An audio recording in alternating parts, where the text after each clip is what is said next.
will literally show you the career that you've been itching, dying, wanting to see. Time to experience the nooks and crannies of careers with your own to feed on. K-Patch with Cedric.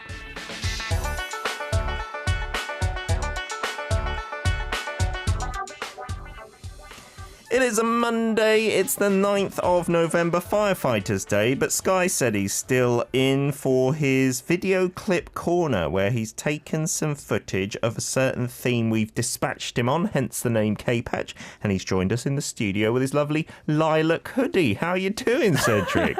What an intro. Yeah, I'm doing well.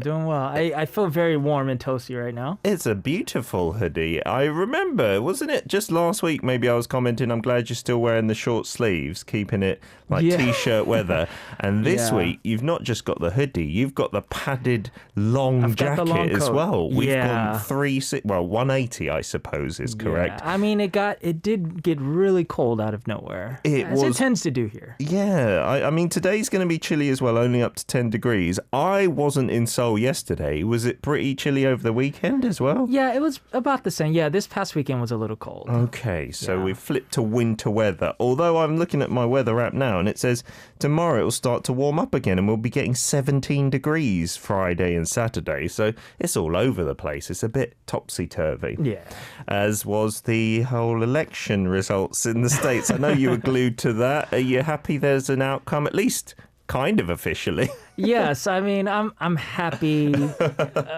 I'm as happy as I can be, I guess you could say. Yeah. Was that your week kind of consumed, just keeping your eyes on that? It was. You know, I've never been so invested and consumed with politics. I mean, every 4 years when it comes to the major elections, I'm watching, but this time around was different. I don't know if it's because I'm older. Yeah. I tend to care a little bit more now, or because of the nature of the candidates. I think it's both, right? It's just compounding that fact.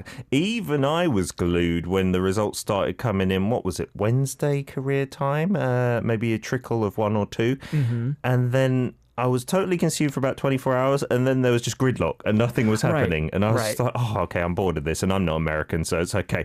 But it is going to affect world politics, so I hope it's a result for the greater good. Fingers crossed, right? Hopefully. I wonder how it affects firefighters. That's today's hashtag, 소방관. Nice transition. I wonder if you have any policy news from Biden on firefighters. I highly doubt it. But what do you think of firefighters, Cedric? Have you ever had to use the services of one? Yeah, we have. I knew a family personally. Well, one of my friends growing up in my childhood, his dad was a firefighter in our local neighborhood. Yeah, so and we were pretty close.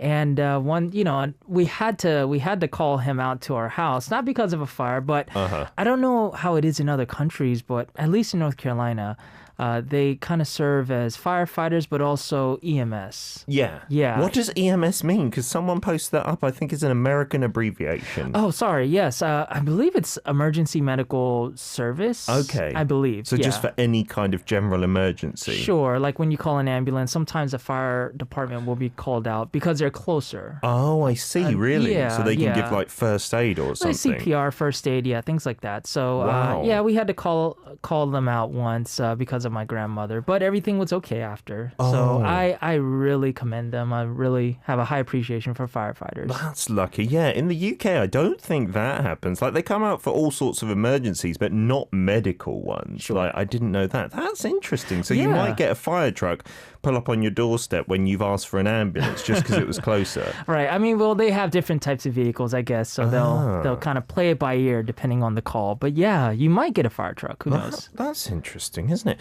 Mama Wolf also says, I've got 2 relatives who are firefighters. I would imagine if someone close to you was a firefighter, that would be quite nerve-wracking, wondering what they're doing every day in terms of safety and stuff like that, right? Goodness gracious. Keep on sending in your messages for firefighters, 소방관, as it is Firefighters Day here in Korea today, 119, November the 9th. That's our emergency number. It's the same in the States as in 911 for everything. Yeah, for the police, the fire, And I believe that's it. The ambulance, The like ambulance, emergency yes, kind of yes. thing. Yeah, because here we have 112, which is a separate number, I think, for like reporting crimes and stuff rather than emergencies of health and things like Sure. that. If I'm not mistaken, but I could be because I have never used those numbers. Knock on wood, I should say. Getting to today's theme, which we'd love you listeners to also send in photos and videos for via Kakao Talk. Our username there is Daily K. What are we going to take a look at?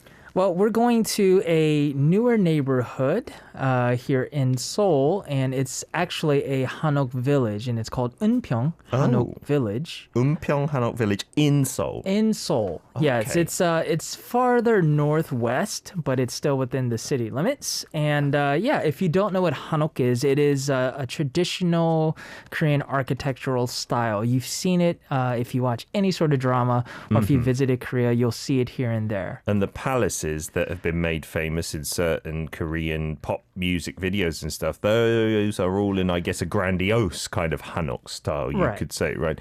Yeah, and Eunpyeong really is like that kind of northern border there of Seoul. Then you go into kind of Goyangsi, which is where Ilsan is. So it's maybe not on the beaten tourist path that you take in with other attractions because it's quite isolated there. Right. On the back of Bukhansan, the mountain behind Gwanghwamun and Gyeongbokgung Palace. Okie dokie. So what are we going to see in your first video? Well, so we're going to actually visit the residential neighborhood, and we'll see I guess you could say, the modernized version of Hanok architecture, and these are actually houses that people live in. Oh, wow. Yeah, Okie dokie. let's take a look. So these are lived in, they do look like very new Hanoks. Yeah, so this is a recent development. Wow, I want to live there. I do too. And here's the thing, it was so calm and peaceful. It does look it, doesn't it, on the streets? Right. Wow. Got little plants. I mean, it's very lived in, you know? So, yeah, it's not like museums and stuff along there. It's Sure. just people's houses that we're looking at. So thank you for letting us film your houses from the outside, at least. Yeah, you got a little garden next door and an empty lot. Wow, that's amazing. I've seen many of the museum styles, but in terms of people just living here, what a dream. Right. You would imagine that they've got all the mod cons inside as well. I would imagine so. I'm very curious to know what it looks like on the inside, but I Wow. think it's probably quite modernized. So it's just a little village that is full of Hanoks that people live in. Right in front of Bukhansan, the mountains. And I saw on one of your shots in the background, there were some more modern buildings, it seemed, towards one end. Is it kind of like mixed a little bit? Well, within the actual neighborhood, no, but I mean, the neighborhood is small, so you can see the modern buildings literally right outside the neighborhood. Oh, I see. Okay, so for 1/4 of it, it's all Hanoks. Yeah. I'm looking at some like sky shots here on the internet, and yeah, you can see all the roofs in one particular area are all Hanok traditional roofs there. Right. And all the same modern architecture. And you're just free to like wander around in there because it's just, I guess, where any street is, you can just walk around if you want. Yeah, I assume so. One, because our writer dispatched us there, and then two, because there weren't any signs, but we were very respectful, knowing that this is a residential neighborhood, and I didn't see any other tourists walking around because I think this is still somewhat of a hidden gem. I could imagine. I mean, how did you get there? You say your rider dispatched you there, so it wasn't like straight out of a subway station or anything. No, so you go to Yeoksinhae station. Yeonsinhae, I think it is. Yeonsinhae, On is the it? Orange Line. Yes, on the Orange Line, Yeah. sorry. And then you have to take a bus up. Oh, Yeah. I see. So, yeah, it's not even super accessible, I suppose. Yeah, it's close to also Kupabal station on the Orange Line if you want to get there. Or like Cedric said, you can get from Yeonsinhae to there a taxi. It is right next to, I guess, the foot of the mountain as well. So what Right. a beautiful setting, isn't it? It is absolutely gorgeous. And so I think if I could describe it in one word, it's charming. Charming. Just absolutely charming. I wonder how expensive those places are, because a lot of them, they look like they're kind of two-story, fairly sizable places to live as well, right? Right. And these are individual houses. I mean, some of them might be connected, but I think they're mostly just individual houses. Yeah, which in Seoul especially is quite rare, and you're going to be paying a lot of money for the land as well as the building itself. Absolutely. I'm assuming it's quite a wealthy neighborhood, and they're all in that same kind of color and style because it seems quite uniform. Right. I mean, I think a lot of times we're used to seeing a little bit more color in the traditional hanok, but yeah, this one was more uniform in style. Oh, wow. They've done a great job of making that because some places I've seen the odd hanok, and I guess there are some places towards the right-hand side of Gyeongbokgung Palace where there's a couple of streets like that. But to see it as this established village is really fantastic. When was it built? So this was built in 2014. And so, and fun fact, I mean, because everyone knows about Bukchon, Hanok Village. That's the more famous one, isn't it? Right. Tons of tourists and everyone walks around with hanboks there taking pictures. But that is, I guess, arguably the largest Hanok village in Seoul. This is the third largest Hanok village or neighborhood in Seoul. Okay, fantastic. Because I've been down to the Jeonju Hanok village. That's quite famous as well. I've stayed in one of them because they have lots of little kind of rental properties along that strip. And that is wonderful, but they're not uniform down there. They're all kind of bric-a-brac, different styles and stuff. It still looks kind of quaint, but that, I would love to live there. If commuting's okay and the house prices aren't through the roof, literally, maybe I will think about retiring in that quadrant of the capital. Absolutely. We'd love anything that you've got on a traditional one-off house, it could be. Like in the UK and the US, I'm sure it's quite easy to go around a neighborhood and find an older building. Or if you can, a whole village like that with a video or photo, send them in to us via Kakao Talk. Our username there is Daily K, all one word. We'll be back after some Stella Jang, 아름다워, It's Beautiful. Oh, that brings us back for part 2 of K-Patch with Cedric in the studio, taking a look at Eunpyeong Hanok Village. Some beautiful pictures as well as Cedric's fantastic video available online with the mountain in the background. I'm really trying now to find some houses for sale online and struggling, but I'm assuming it's going to be well over like shibok, which is, I don't know, $1 million, or close to $1 million, I suppose, for a house. Because in Seoul, it's an actual house rather than an apartment. I can find some apartments in the area that are much more than that, like 1.4 million. So I'm assuming there'd be more in demand as well. I'll update you if I can find anything, and we can start a fund to buy a place for Daily K. That would be nice to have a Daily K house, right? That would be incredible. We got some messages as well. Yeah, Sid T said, OMG, I'd like to buy a house out there. Iris DuPont saying the Hanok houses are beautiful and they do look quite expensive, especially being new builds as well. Yeah, because then you'll get the best of the old and the new, right? I'm sure like the underfloor heating and the air conditioning and stuff like that, as well as looking really nice and traditional. Yeah, Sophie says it's fascinating. She loves it. It's well preserved. And she also says, I want to move to Korea right now. I already have ideas about living in Korea in those hanoks, and it's remarkable. Yeah, well, do your best. I mean, it's not the most common place to live, despite being very traditional. Definitely not. Many people living in apartments or what we call like the villas, the smaller kind of flat kind of places, right? It's not a common thing. In fact, I don't think I have any friends that live in a hanok, unfortunately. Raul also saying, yeah, the hanok village is always amazing. And it reminds me of Peter's See What I See participation on the ARIRANG TV station. Yeah, I took my kids to a hanok village, but it was down in, I think it was Ansong, if I'm not mistaken, not too far from Seoul, maybe an hour and a half on the train. But there it was like old hanoks, really traditional ones. So they didn't look quite as polished, should we say, as these ones in Eunpyeong. I definitely think I prefer these city ones. Yeah. For sure. Siska says, I didn't know this place is in Seoul. I only know Bukchon and Namsan Hanok Village. This one is a much more quiet place. And yes, definitely a lot more quiet. I've been to Bukchon several times. I haven't been to the Namsan Hanok Village, but yeah, I can definitely say this is probably the most quietest you'll find. Would you say it compares favorably to Bukchon? Is Bukchon maybe worth more of a visit? Well, I guess so in terms of like must-see places. But if you have a little extra time, I would say Eunpyeong is worth the trip. But plan to spend about 2 hours out of your day if you visit. Like we say, it's quite out of the way compared to the other ones, which you could definitely go and visit other things. I mean, I guess you could go trekking along the Bukhansan mountain, and if you're a keen trekker, maybe get over the top and go down to Gyeongbokgung Palace, but that would take hours upon hours. You're quite a distance, it seems. Getting on to our second video then, Cedric, what are we going to see here? Well, we're going to also see what else there is to do in this Hanok village or neighborhood. Okie dokie. Let's watch. Oh, that's quite an elevated view. Where are you? So I'm in a cafe right outside of the village, actually. So cheating. But, nice. That's okay, though. Yeah, so we're walking around, and as you notice, there are different chain places that you might be familiar with. In Hanok-style buildings. Exactly. Wow, You've that's so got a cool. fitness center. And you've got different restaurants.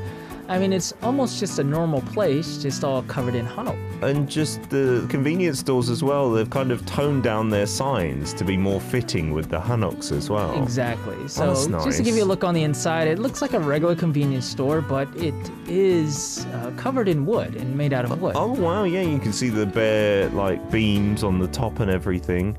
And it's got a nice seating area outside as well. Right. You've got your stoplights, parking lots, and this is the museum that I wanted to show you guys, but unfortunately it's closed until December. Oh no! I wonder why that's still closed, because a lot of things have opened up again through COVID, but that's stayed shut. Exactly. And there's also, you can rent hanboks there, which is the Korean traditional dress. Oh, so they do encourage visitors, despite it being maybe a residential area. Right, yeah. I think they're actually wanting more visitors to come out that way. Again, considering you're respectful. Same thing as Bukchon, right? Yeah. But yeah, so we went there and we were actually planning on renting the hanboks, which you could do it for free up to a certain time.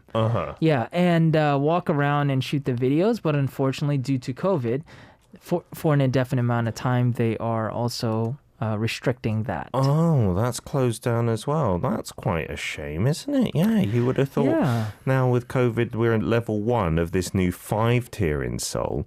I'm guessing they're just saying better safe than sorry, right? Absolutely. That museum as well looked really quite large, not like a small scale thing. Right, and I think within the museum, they talk about Hanok and the history of it, and they also talk a little bit about the Eunpyeong area. So, unfortunately, we missed that, but that is there, and it will reopen next month. Okie dokie. So just be a bit patient. I'm sure many of you can't get to Korea even at that point. You can even stay there, like there is accommodation? Right. So if you apply in advance, you're actually able to book a stay, maybe a one-night stay in one of those Hanok-style homes. They have some guest houses along there. They do, yes. And so that is part of the experience. And also within some of the guest houses there or the Hanok places, you can also experience making traditional Korean handcrafts and other things. Oh, wow, that's nice. So again, due to COVID, I'm not sure how much of that is really going on now, but it is normally available. Okay, so they are trying to encourage people to visit the area, not keep it as just a residential hub, I suppose. I'm sure they've discussed that with residents in advance, because otherwise you might not want to be there. But that's fantastic, isn't it? They're kind of opening it up as a tourist hub as well.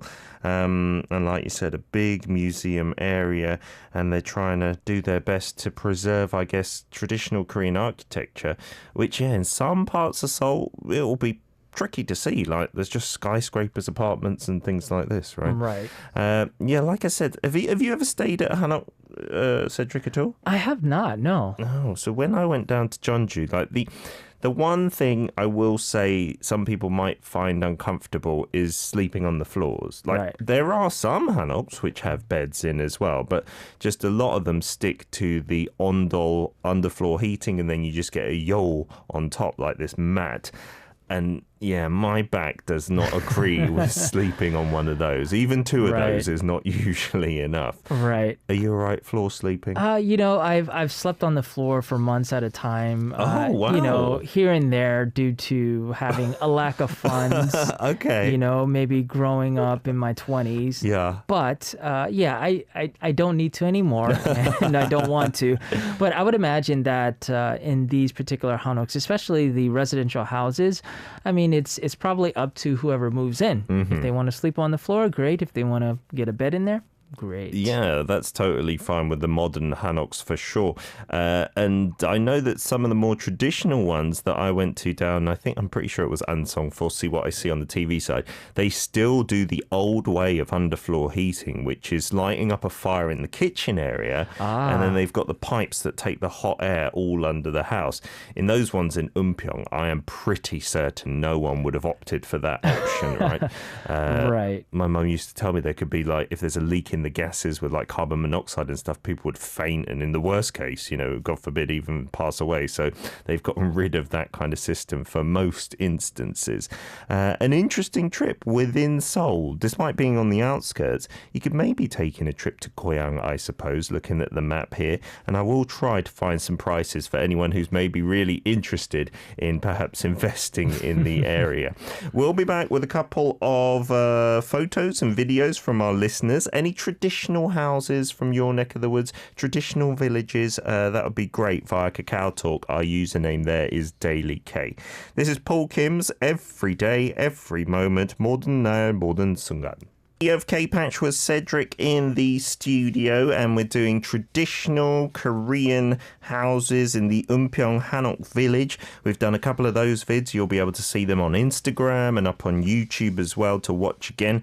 Just search out ARIRANG RADIO and hashtag Daily K, and we'll get some of your messages and then some of your photos and videos as well. Thanks for sending a few in. We've got this one from Iris saying that she loves to sleep on the floor, and I know many Korean people who love that feeling, especially in the winter as well. Sleeping on the floor when you've got that warm underfloor heating, you put down a thick blanket, you allow it to warm up, then you crawl in there, and it's like the coziest thing on earth. Yeah, it's so great. It can be lovely. But Rising Lotus, when giving us the other side, saying, what, do you wake up with your butt on fire? Sometimes it can be too hot for me. On the weekend, I didn't sleep at home. I was at some accommodation.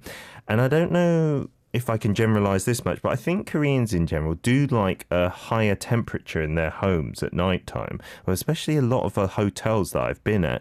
And so the heating must have been set up to 24, 25 degrees. And when I'm sleeping, I want it about 18, a little bit fresh, and you crawl up under your duvet.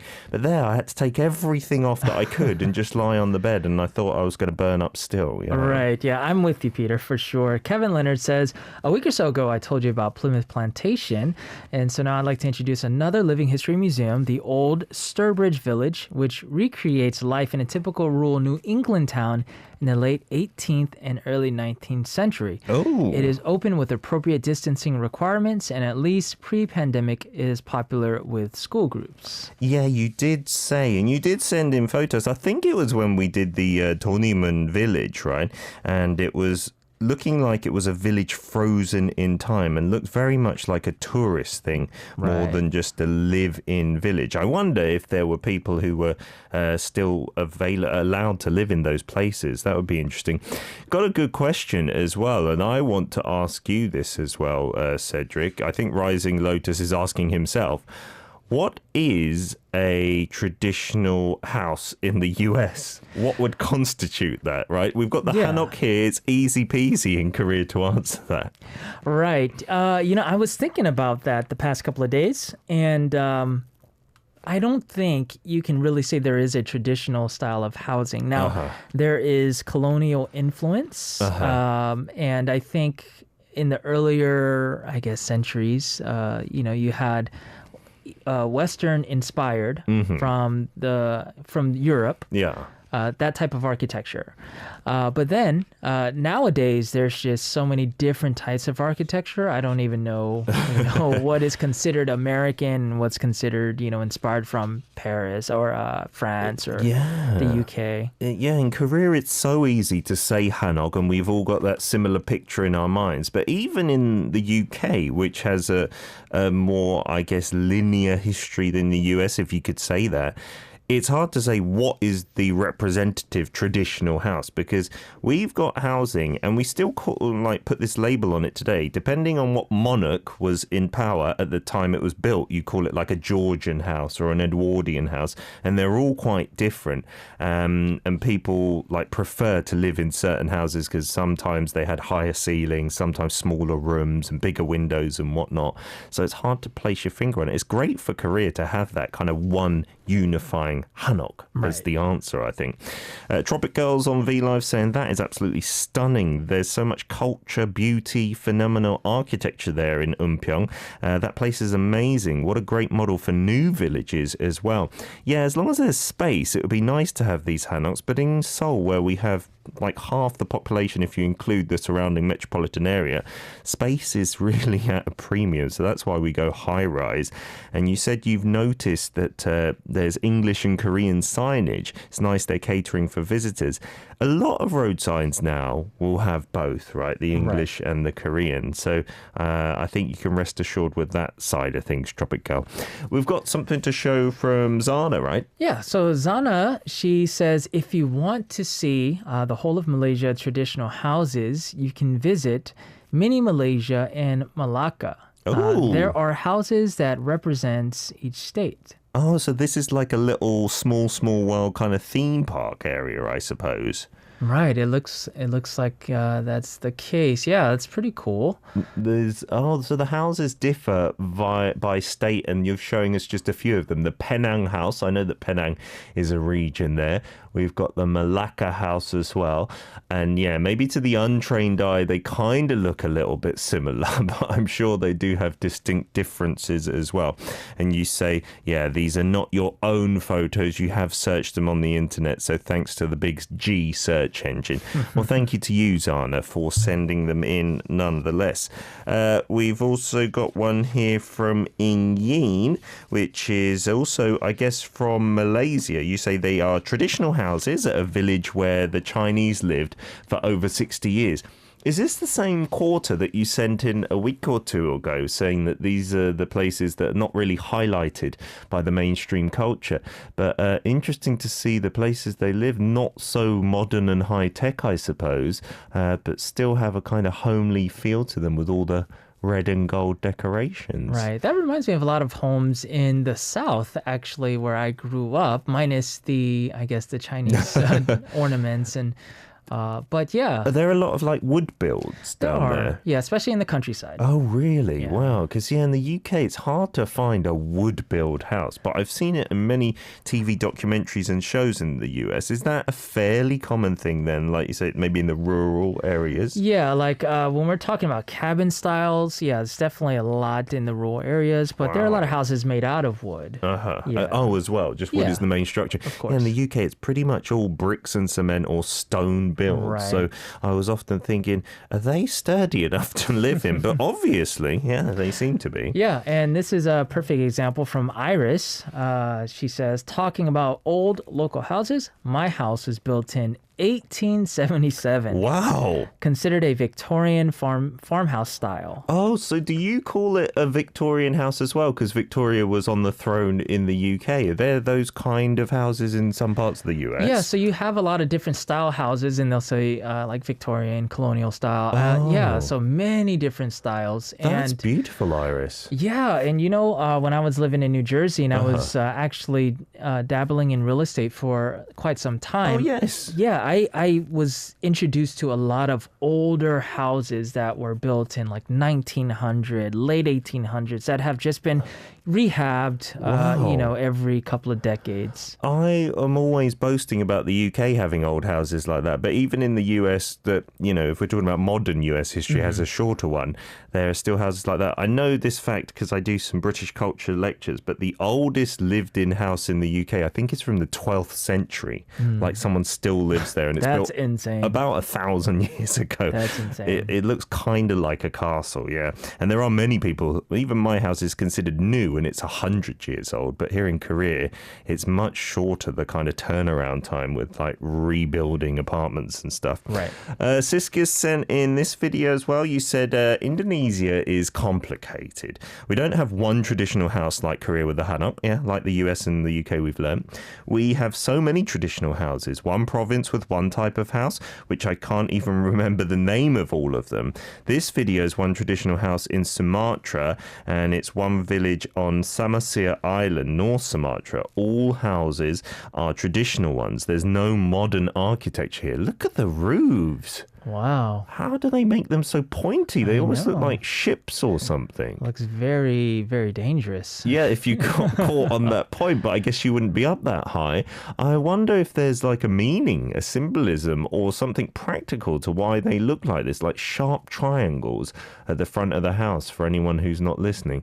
Looks absolutely stunning though, and it seems like that's a tourist area as well for Indonesians to visit. Yeah, I'd love to go there. Yeah. Looks pretty interesting. Yes. Very Instagrammable. Seeing all the different types of housing that people have chosen to live in or chosen to make in different corners of the world is always interesting. We got one last post from Nur. I'm not sure if we can bring up her photos, but you said there's a Rungus Longhouse model in Sabah in Malaysia, and there are also some modernized versions of it, and I'm looking at them now. All wood builds up to 3 stories. Looks like it might tip over, but it seems pretty sturdy, and with hammocks to boot as well. Looks lovely. Thank you very much for sending those in. No, we're just getting them on the screen now. Some mosquito nets I see above the beds, probably essential for living in more like tropical areas. Nice stuff. Cedric, as always, thank you for coming in today. What's My our pleasure. theme next week? So next week we're going to be heading to Tongin Market, which is in Seoul. Okay. And the fun part about that is I get to show you how to make your own lunchbox. With the using traditional tokens. coin token system. Yeah. That sounds fun. We'll see you again next Monday. Thank you. See you next week. Here's a request from Noor as well, who showed us those last photos. A Mamamoo song. You've asked for Mr. Ambiguous, Eme Boho.